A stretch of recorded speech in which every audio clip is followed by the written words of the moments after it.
Good morning, comic book fans. Welcome back to Comics in 5 Minutes. Fuck ice, I'm your ever-loving host, Shorty. Gonna look at Bizarro Year None today. And before we start, I have to get off my chest here. I'm just a huge fan of Kevin Smith.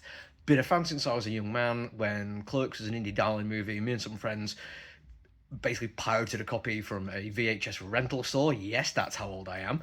And we would watch it pretty much once a week while drinking and having a laugh. And then Clerks came out and it was amazing. And like pretty much ever since I've been a fan. I'm not saying everything he does is golden. I'm sorry, but yoga hosers really not my thing.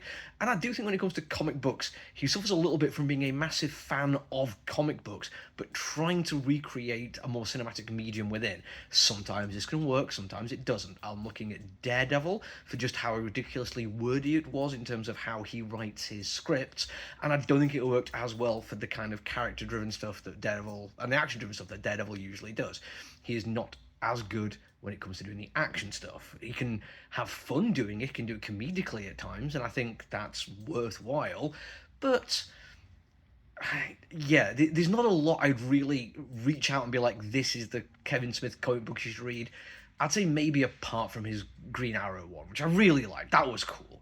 But because I do like him, I'm pretty much always going to keep half an eye on him. And yeah, some of the quick stop stuff hasn't really grabbed my attention, but Bizarro just kind of felt right for him. It is a big, over the top, stupid character who's going to have an awful lot of fun being silly.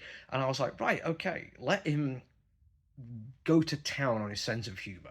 Let him do scripting which is going to lean into his gifts, his skills, and his abilities, and craft a funny story rather than trying to recreate a dark, more grown-up, mature Batman that he tried to do, which was, I hate to say, it's just not great. I really hope he doesn't watch this review. What are the chances of that? I mean, honestly, look how many viewers I get. But anyway, Bizarro genuinely impressed me. First off, though, it was the art that did it. Nick Pitara, I believe is his name, did an absolutely spectacular job. His level of detail is brilliant. He reminds me of Frank Quietly, but slightly, if anything, slightly more busy, but in a really good way. Like, the level of detail we get just adds every little bit to the world, and his sense of scale is fantastic. We have moments of, like, really quite nice tight dialogue the cast of Kevin Smith would do, and he illustrates it brilliantly, has quite good fun with form. He does like quite an interesting 9 panel page where the last panel isn't a panel, and I thought that was really quite clever. And when he does slightly more exciting layouts, they are still very easy to read. You can follow the train of dialogue very succinctly, and because Smith is such a good writer, it does flow. But then we do have moments when we see just how big the city is and how large the threats are against it and the changing of the scenery and the worlds that we're going through. All of these big epic scope, epic scale things, or even just the larger than life scale stuff, works just as effectively as the more personalized, personal stories that we get through here. But I mean, if you're a fan of his stuff, you're going to want to pick it up anyway. It is exactly what I wanted from the art, and it was brilliantly done. The big question for me was the Kevin Smith of it all. Like I say, big fan. But this one genuinely did work for me, for all the reasons I expected it to. It did run a risk of being a little bit too dialogue heavy, a little bit too much setting up stories rather than setting up characters. But the more I was reading, the more I was just being reminded how good he is at scripts. And when you're reading his stuff, there is a very, very nice flow to it. He understands rhythm and meter, and he can get sentences out, which I'm struggling to do just off the top of my head, but he will absolutely nail the cadence.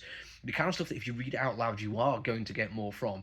When there's two people doing it, it's not quite as effective as like just one person monologuing, unless you're going to do voices for it. But the sharpness to the dialogue really works.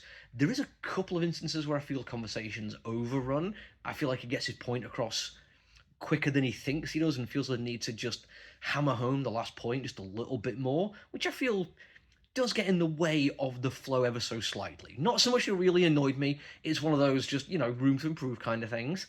But then we get into the crux of what the story is. And this is very, very good, because yes, it's a Bizarro story, but it's not really a Superman story, which I quite like. It's far more about just the people who live in Metropolis and what has happened to Bizarro to change him, or what will be happening to change him into who he becomes later. Because this is your none. We are dealing with Jimmy Olsen before he works for the planet, and Clark still being quite a cub reporter. This is all very early days kind of stuff, and I think that is also going to lean into Smith's strength. This day in the life of smaller story about people who are not the main characters in the DC universe. I mean, there's a reason why when I talk about movies and stories I will go to day in the life of kind of stuff. It's because of writers like Smith. He does this really effectively. Honestly, I liked it a lot more than I thought I would. I laughed more than I thought I would. The artwork was amazing, but I did expect it to be amazing. So there is that. Anyway, that's it for me for now. Until I see you all again, look after each other, everyone. Stay safe. Bye.